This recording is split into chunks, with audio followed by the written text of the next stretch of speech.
Pinagpalang araw po. Isa nga po ito sa mga araw na gustong-gusto ko talagang maalala.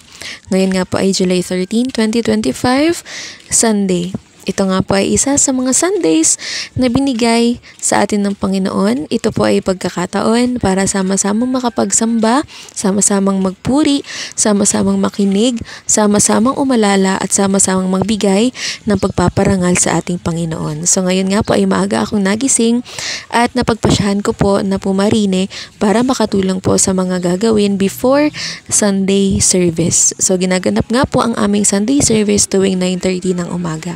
Simple lang po ang aming bahay-sambahan, pero para sa amin po ito ay ang aming tahanan. Dahil nga po, hindi lang naman po nasusukat sa kung gaano kalaki at kung gaano kaliit ang bahay-sambahan, yung physical church ng ating Panginoon.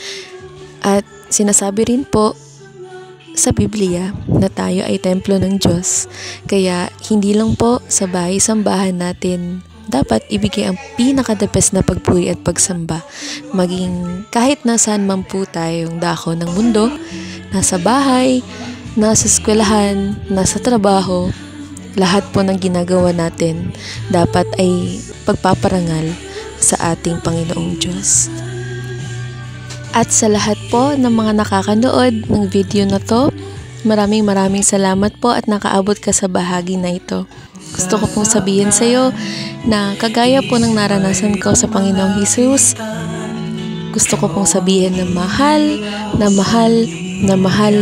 ka ng Panginoong Hesus. Maaaring sa buhay mo ngayon, may mga bagay na hindi mo pa maintindihan, maunawaan, dahil dumaranas ka man ng matitinding paghihirap, pero sana ay maramdaman at maranasan mo ang pagmamahal ng Panginoong Hesus, sapagkat siya ang tunay na nagbibigay ng kagalingan, tunay na pag-asa at tunay na buhay. Sa Panginoong Hesus lamang matatagpuan ang tunay na kapayapaan. God bless po.